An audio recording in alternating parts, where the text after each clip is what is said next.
Hello, everyone, and welcome back to ABG Investor Days. My name is Adrian Gilani, and I'm an equity research analyst here at ABG, and I will be moderating our upcoming presentation, which will be given by CFO of Ferronordic, Mr. Erik Danemar. He will hold a roughly 20-minute presentation, and then after that, we will have time for some Q&A. So with that being said, Erik, please go ahead. Thank you very much, Adrian. Thank you, everybody, for taking interest in our company. I'm Erik Danemar. I'm the Group CFO for Ferronordic. Very briefly on Ferronordic, we were founded in 2010, and we were listed on the Nasdaq in 2017. When we started in Russia. We were the dealer for Volvo construction equipment and several other brands in Russia.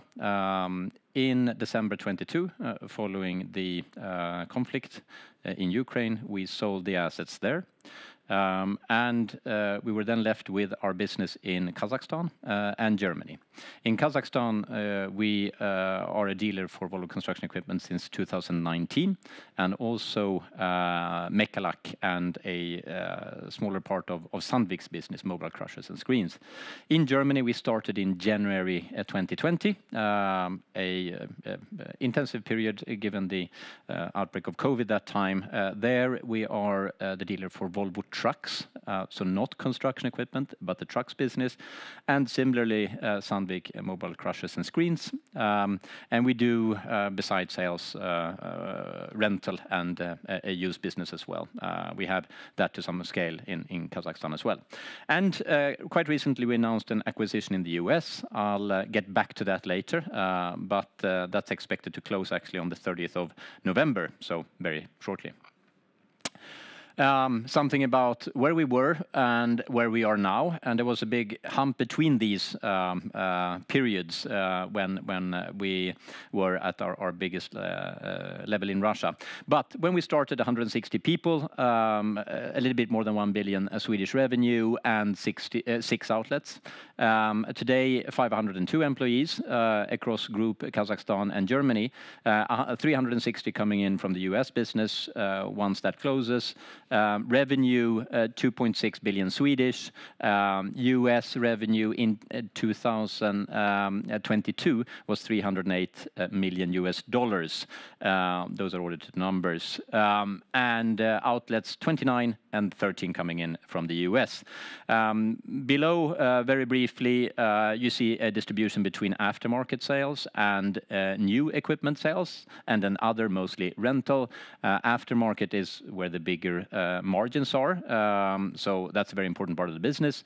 You see also the geographical split, the high emphasis on Germany as it is now, and then to your top right there, we try to stress that we're fairly diversified in terms of our customers. They come from a range of different industries in both countries. Strategic objectives, very important. They've been unchanged since we IPO'd, and actually before then. Want to point to geographic expansion at your lower right there. We've always pursued that from Russia into Kazakhstan, into Germany, and now taking that step into the US. Expansion into related business areas. That's really when we take on other brands to work with. We also try to get better utilization of our infrastructure, both organization and physical infrastructure, so workshops, by doing that, and our IT systems. And we want to drive digital processes in the industry, predictive maintenance and those projects. And we have been quite successful in that in the past, and that's something we want to leverage going forward as well. Aftermarket absorption, that's when we can cover our fixed costs with the gross margin or gross profit from our aftermarket business. So even if we don't sell new trucks, we can still cover the fixed cost. We had that when Russia was there. We do not now, but that will remain a strategic objective for us to always strive towards. We'll not stop long on this, but our business touches on a lot of issues, especially the upstream and downstream from us. And we try to work very actively with our partners and customers to make sure that we have the minimum footprint. And having Volvo as the key leading partner gives us a great strength in this area, given their focus on sustainability and having a minimal ecological footprint. Product offering at this time, Volvo CE, that's Kazakhstan, and then you have the trucks business, both conventional, but trucks, the electric trucks also taking a big leap forward now in Germany. Then we have Mechalak, which does backhoe loaders and small machines, compact equipment for city use, and have very strong market positions in Europe in that area, and we see the potential for that in other markets as well. In Kazakhstan in this case. And then we have the Sandvik crushers. I'll get back to US again, so won't dwell on that here. On this slide, I really only want to stress again the focus we place on the aftermarket. This is because as we see it, service and maintenance and really customer uptime, that comes first. When we can assure our customers that their machines will work all the time or their trucks will be running all the time, that's when we can make the sale. The biggest cost to our customers is not fuel, it's not depreciation, it's not operator or service maintenance. It's really if the machine shuts down. That's when they suffer the heavy cost. So that's why it's such an important part of selling the new equipment. So a big focus for us is always on the service and maintenance part to our customers, which allows us again to build the population. So it's a virtuous circle cycle in that way. This slide stresses again strategic direction that we have, which is always to get closer to the customers. The digital sales platform that we've built, where the telematics from the machines sends signals that we use to create sales leads, so that both our mechanics and our salespeople can reach out to customer before something stops, or just keeping a dialogue on them when they should update their fleet and bring in new equipment, and if there is more appropriate equipment for them. Another area which we are now looking at in Kazakhstan at several potential projects there, and we did quite a bit of in Russia, is something we'll call contracting services. This, we are quite convinced, is part of the future, especially in construction equipment, potentially in trucks as well. Transport as a service, it's usually referred to there. But in construction equipment, instead of buying excavators and articulated haulers from us, the customers pay us per cubic meter delivered.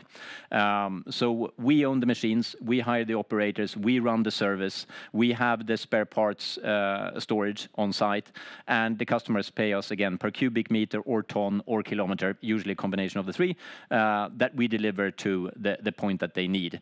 This aligns, I would say, incentives in a different way. The more efficient we can be, the more we can lower the charge we take on them, and the more profitable they will be.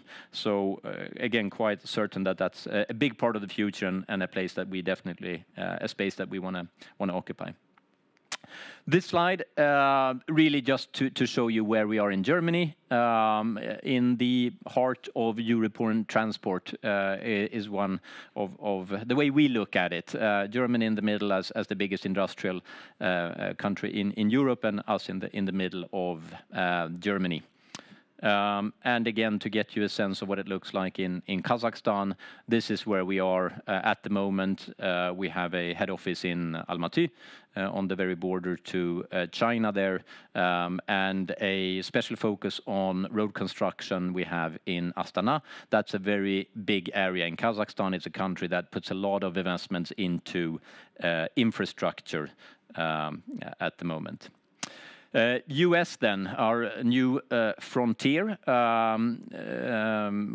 We will then be the dealer for Volvo Construction Equipment in all or parts of 9 states in the US, Kentucky, West Virginia, Ohio, Indiana, Western Pennsylvania, Eastern Missouri, Southern Illinois, and several counties in Tennessee and Maryland. So this is what some of you will know of as the Rust Belt. There is a lot of mining in this area. There is also a lot of general construction. And when we look at the US plans for infrastructure investment, this is an important area in the US where there will be such infrastructure investment. Market 4,000 machines in our GPE class, so it's a narrower band than if you look at the total sales of machines. Dropped a little bit in 20 and 21 due to COVID in that period. Something about the rationale here. I mentioned earlier when we looked at our strategic objectives that geographical expansion has always been something that we've been looking at to get a more diversified portfolio of countries in the world, to build on our relationship with VCE and Volvo Trucks as well, across market to become a bigger partner for Volvo, which allows us to make more brand-specific investments, both in workshops but also in organization, which again aligns very well with VCE and Volvo Trucks. Following the sale of Russia at the end of 22, we intensified these. We got money out of Russia. We would probably like to got more, but the situation was such that we were very fortunate, as we see it, and worked hard to create the opportunity to exit. And again, we said early in our communication to the market that we would look to expand with the resources we got from Russia. And US being the second biggest market in the world for construction equipment after China, with again a very big infrastructure program, something that the two sides in US politics actually happen to agree on, is that they have to update their infrastructure. So that's something that seems quite sure that we'll see big investments in that area. And we think then that Rudd, a construction equipment company, is a very good fit for us, given the scale and the platform that they have. This is a well-functioning company. We took over Germany in very different circumstances. We took assets from Volvo. We bought several small family workshops, so a very different structure. Whereas here, a well-run, very company going far back with very solid customer relationships. And it gives us a very strong base in the US for potential further expansion as well. But first to really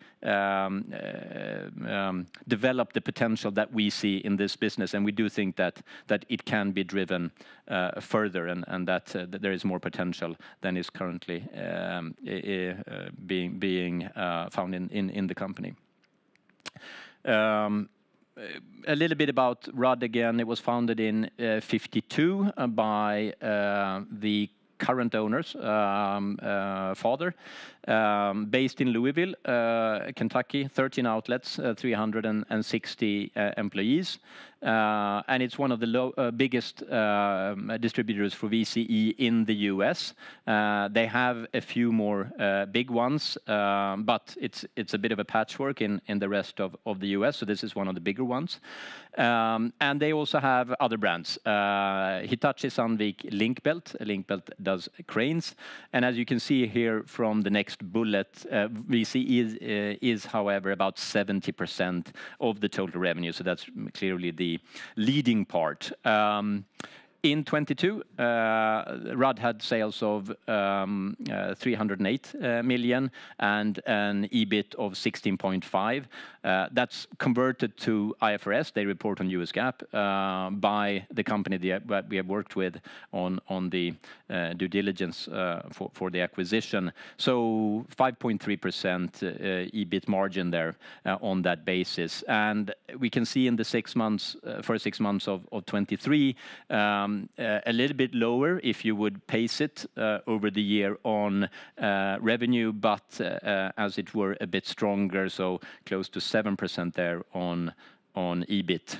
And you have the earnings before tax numbers there as well. On the transaction, we then acquire 100% of the stock, the shares in Rudd Equipment Company for $95 million. In addition to this, we acquire 2 of the properties that the business is currently using. And after that, then Rudd will own 8 of the 13 locations, the rest being leased on long-term contracts. So total price for the business is 105 million, and we will acquire that partly with own cash. So again, the resources we have on balance sheet, and 45 million we will use bank debt, and we have a commitment letter from Nordea for that, and also in addition to that for a working capital facility in the US as well. And of course we will continue our work with VFS as well, Volvo Financial Services, as we do in all our markets. Consents and approvals for the transaction have all been obtained. The key one of that being, of course, that Volvo CE itself is supportive of the transaction. And we expect to close that very soon, next week, basically. Very briefly on third quarter, we said weak operationally, key strategically. So we were not happy with our performance in the third quarter. But then key strategically, I think that drives both at the big acquisition, which is transformative for Ferronordic. We, I mean, double the revenue, so it really changes the profile of the business and the weight of the different business segments. But in the quarter, we had strong growth. But we had too high costs, and it really comes most from Germany, where we built an organization for stronger growth than we were able to achieve, and that's both in new sales and aftermarket. And we can see here when we look at the group level, 56% increase in revenue. That's then across both operating segments, but overall lower margins, higher costs, and also a higher working capital. And of course, that higher working capital ties in to our expectation versus the outcome, as we were left with more inventory than we had planned for. So across the group, we were at negative operating result of -28, margin -4.4. And again, a disappointment for us. We built momentum in Germany and Kazakhstan, and now we fell back. But we will work hard to get back to first where we were, and then far beyond that. We continue to see great potential. Germany itself, 45% more sales, and we were in line with market, including LCV sales. Excluding the LCVs, we were actually taking market share, so we increased, but a negative operating profit after 2 positive quarters, and that was again disappointing. We got our first subsidies for electric trucks, which is very encouraging, so that process is now running. The German government compensates 80% of the difference in price between electric and diesel trucks to the user. So we received the first subsidies. In Kazakhstan, we took market shares, but sold less than we had anticipated, and carried a higher cost there as well, some of which I probably would maybe consider more one-off. But again, a disappointing result. We'll work hard to correct that. In Germany, we launched a cost reduction program in Q3, which will continue into Q4 as well, to basically make the organization more fit for current conditions and more efficient. Just highlighting again the trend, we were creating profitability over a time, and we were very confident that we would be able to build on that, but the market did falter, and we need to adapt to that and make our organization more efficient. Kazakhstan still in positive territory, but again, a disappointment that we weren't able to grow on Q1 and Q2 there. So with that, I think I'm holding the time fairly well. A summary in terms of outlook. We have clearly seen signs in Germany of a slowing economy. Customers pressed under interest rates and inflation, so they are more cautious to place orders going forward. On the other hand, we're quite upbeat on aftermarket, which again should be a buffer to the business, where again margins are also a bit higher. When customers buy less new trucks, they need to maintain the previous one more, and that sort of brings some balance in the near term. In the longer term, I mentioned Germany and our area being really in the dead center of all European economic activity. So we're still confident in the potential that we have in that area. Seeing growing interest in electric trucks, special concern for customers, as I'm sure you can guess, is the loading capacity, the charging capacity. But that's being rolled out now, also getting subsidies from the state, and with that comes more comfort in electric. And with the subsidies, the economics are very compelling. So quite confident that will grow as well. In Kazakhstan, we continue to develop the business and also look to broaden the portfolio. I mentioned contracting services. That's something we want to do there in partnership with VC, who are also very interested to see that that part of the business grow. And Kazakhstan, again, being also in an interesting position with China and Turkey also investing a lot in the market, the Chinese Silkway going partly through the country. So we think it's also in an interesting position. There are also a lot of infrastructure investments. And excited, of course, about the opportunities in the US and the promises that market holds. With that, I'm 1 minute past, I think. I'll pass over for questions. Yeah, that's okay. We have time for some questions. And I'll go straight ahead, focusing on the Rudd acquisition, since that's probably the most exciting thing going on right now. First of all, if we disregard the financials and the fact that it's a profitable company and all that, what was it that made Rudd a good strategic fit for Ferronordic? I think, I mean, this is all when we look at expansion opportunities, we have a dialogue with Volvo where we see potential to develop markets. And when we look at the organization, it's a very good fit, both how they operate in terms of their network and how they're structured as an organization, and also the portfolio of products they have. So we really think coming in there, we see some growth opportunities, maybe especially in the general construction area, but also in mining. And our experience in the mining area with contracting services, we think is also a concept that is valid there. So there we also see potential. And adding to that, the digital sales tools that we used a lot, as you know, Adrian, in Russia, but also in Kazakhstan now, really helped to drive growth there, something that we also think that we have potential to develop in the US. So really, besides the financials and the fit in structure, financially, I think also, again, operationally, it's a very attractive fit for us. And it provides us that platform into the US market. Yeah, and when you announced the acquisition, you called it a first step in expanding North America, implying that there is a second and a third and a fourth step here. And can you talk a bit about, obviously you can't say anything specific, but does that imply more M&A in North America? Does it imply that you are going to do some organic investments and opening new workshops? What are those next steps, so to say? Well, you're right. I can't say anything concrete. I think we really have stuck and will stick to that second or third slide on our strategic cornerstones or strategic objectives. So geographic expansion will remain a core objective. And then I'm thinking more M&A. It could be, I mean, if there is a market where there is no one present, but there really aren't such markets around in the world. But